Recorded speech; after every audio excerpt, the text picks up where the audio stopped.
14 Rand and 56 cents for spending. She kissed me goodbye and we left to Phoenix. I felt the sadness. I didn't know why then. When we went to Phoenix, Michael, my cousin, got sick and he only wanted me. He wanted to hold me constantly. Then too, I didn't know why, but it was all signs. Kogi is Michael's mother. Kogi took my 14 and 56 cents later that evening when I went to sleep. Why she took my money? I don't know. I'm gonna ask the same thing. Pops, No, don't Pops, jump no, now. don't do that. Move on. Why Kogi took my money? I had this thought of Michael dying. When I woke up, my granny said, let's phone mom. I remember that. I kept visualizing him dying. We phoned her about 11:15 that night. She left Johannesburg and was on her way to Bethlehem. The 5 of them in the car. So they drove to drop her off by Jacques. And where was Jacques? Somewhere in Bethlehem. So they drove all the way to Bethlehem. Oh, okay. Yeah, drop her off there and then they shot straight to Joburg. Oh, okay. The reception was bad. She couldn't hear me that well. Alton's friend was there listening to the conversation. She said she'll call me the next day and she said, I love you. I was so shy to say it back. So I said, okay. Damn, I regret it. The next morning when I got up after washing my face, I went downstairs to go to the car. I opened it and played some music. Oh God, that was it. I sat inside for a while. Alton said, let's go for a drive. He was going out at the time. We went to our house and when we came back, I drove in the road. The first and last time I drove her car. He basically let me sit on his lap while I was like controlling the steering wheel. Oh, okay. That was first and last time. As I was driving in that road that we drove in, Mom's uncle, his wife and son were driving out. They smiled and waved like nothing was wrong. When we drove, yeah, from their car. So the cars were like passing each other. They were coming out the road. No, I understand that part. But I mean, they had known at this point, right? Yeah, they came to give the news. Yeah. So it's strange to just smile and wave.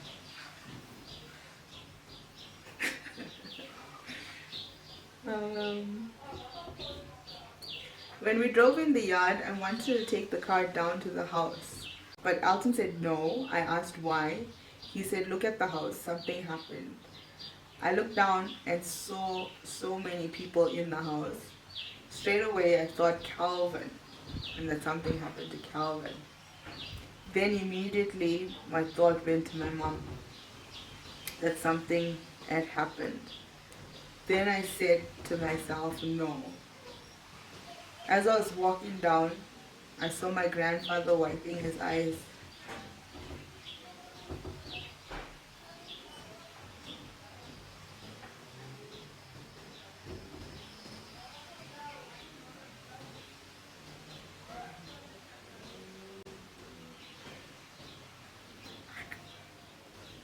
It's too high.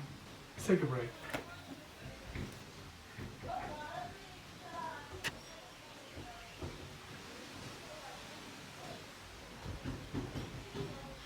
Not reliving that stuff is... it's gonna be hectic.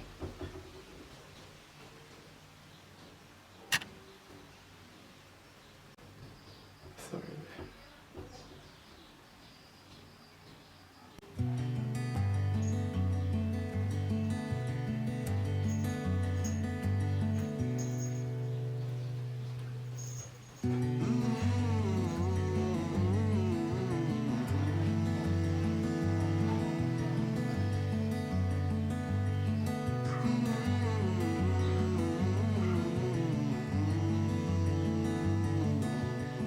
call it a day.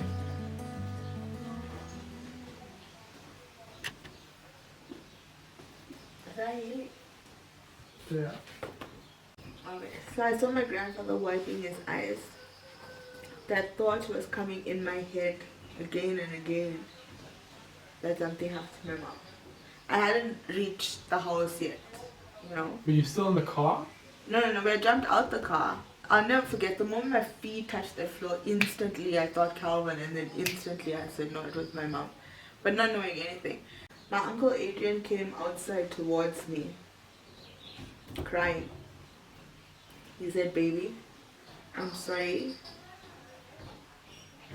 I don't know how to tell what? I didn't know how to tell you. Maybe he said, I don't know how to tell you. Or then I knew it was true. I said no, nothing happened. He said your mommy was in an accident. I said no, she's in hospital. He said no, holding me while I'm trying to break free. Because he had me like, I was like trying to break free. So I was trying to, break free. And I said, leave me. She was in hospital.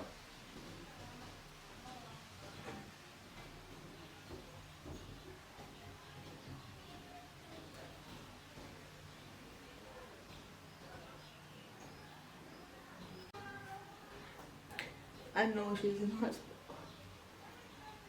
He said no, she died.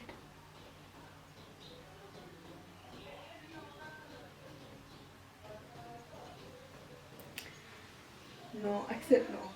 I went inside the house to phone her. Her voicemail came on. I left a message saying, "Mommy, please call me back. People are saying you died. Please call me back." Please, but she never did.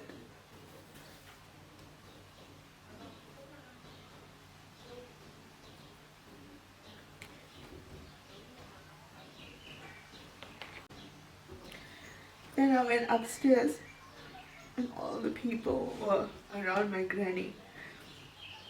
When she saw me, she screamed and she started crying. Then I wanted my father. Oh wow.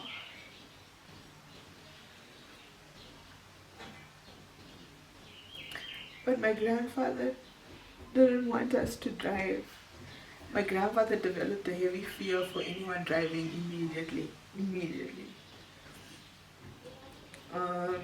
So he asked this friend's cousin to take us to Chatsworth. When we got there, I told my granny. She phoned my dad. Within minutes, he was there. He was at work. I didn't want to believe it. In my mind, my mom was still alive. When he came, he hugged me and he was crying. He couldn't say anything. Auntie Sylvie came after that. No one knew what to do or say. My uncle left me in Chatsworth and went back to Phoenix. I stayed with my dad. Later that afternoon, we went to Phoenix. There were crowds of people I haven't seen in a long time, friends and family. I didn't know Nancy and Calvin were down yet, but when I saw them, I burst out crying. Them too.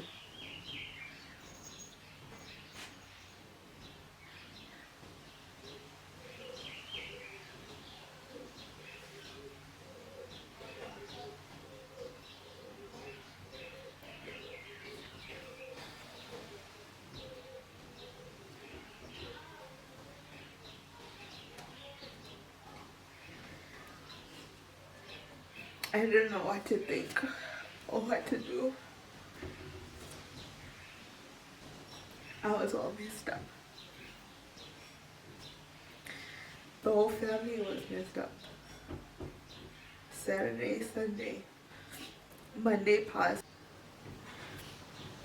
I remember Alton, my dad, Auntie, and some other people left me to go somewhere. I didn't know where until someone told me that the body had arrived and they went to identify it. I was so angry. It was my mom, and they didn't take me to see my mom. They said, no, I wouldn't be able to handle it. But for God's sakes, it's my mom. They told me that when Alton saw the body, he was finished.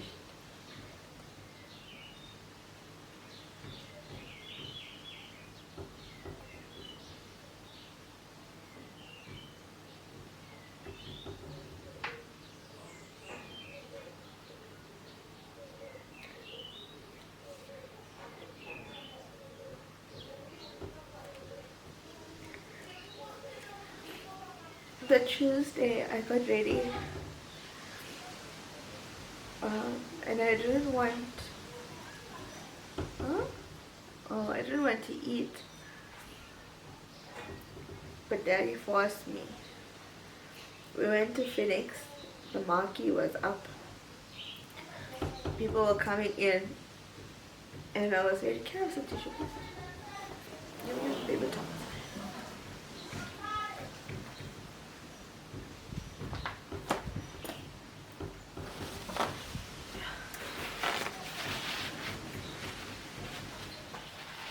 Clean.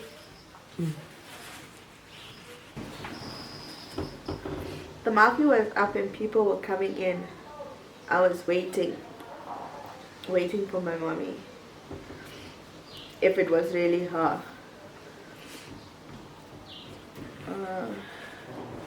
Waiting by the door, I saw the earth coming up. I ran to the road and they pulled out a gold and silver casket. I walked in front of it, leading it down to the house. When I stopped and turned around, I looked at Calvin, the tears rolling down from his eyes. Auntie, Adrian, Alton, Daddy tried to be so strong. I saw tears in their eyes. My grandfather was too weak to carry it. I sat down by her head. When they opened it, I stood up to see. It was my mommy.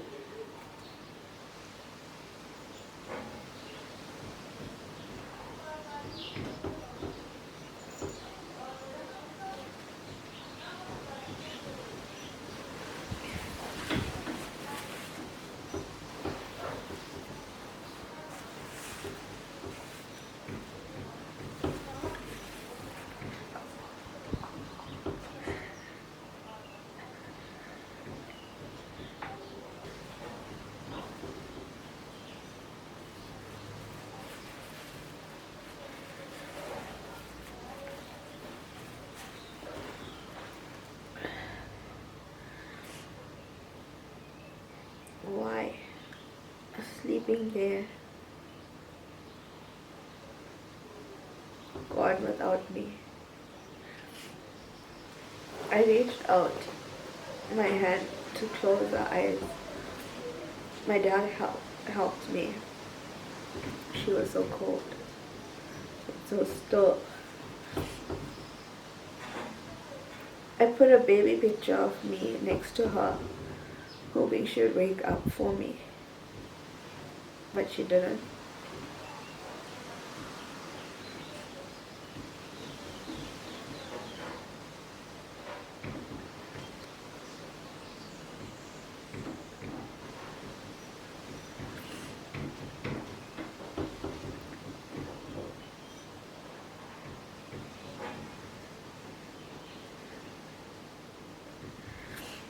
She just laid there, gone. That was all I had. Just 2 minutes with her. There were so many people to view the face. Then Andrew, that ass kid, what the hell was he doing there? I wanted him out. It was through him I thought that she was like that. Through him. My dad calmed me down. He said, leave it. It's mommy's day. My dad was there from day one, huh? Well, the second day was.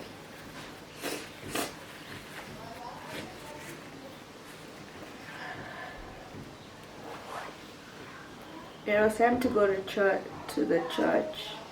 The service went on well. More people came in. Still no time alone with her. At the grave, people were putting roses on her. I kissed her. Last kiss. When I saw the casket go down, my mommy was gone. Only God knows how much I want her back. Why is this life treating me this way? I've been robbed for my mom for a little time to say goodbye for my life. Cause without a mom,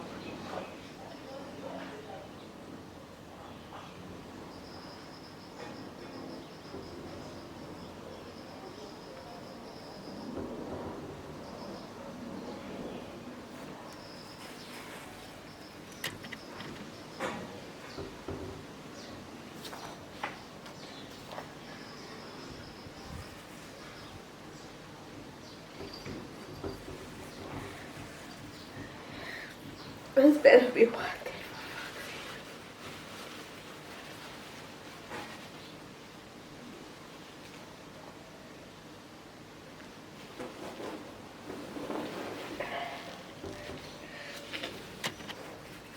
My door is clean.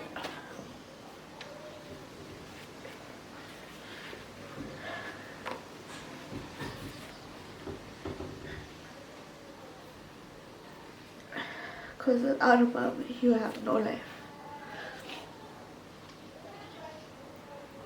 What the hell am I living for? I don't know.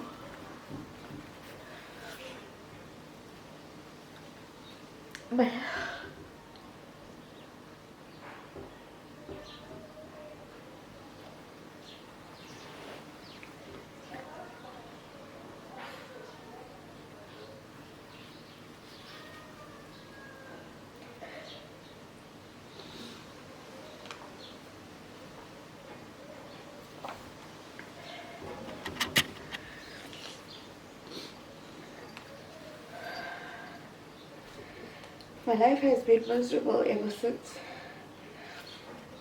I love my mom. I miss my mom. I want my mom back.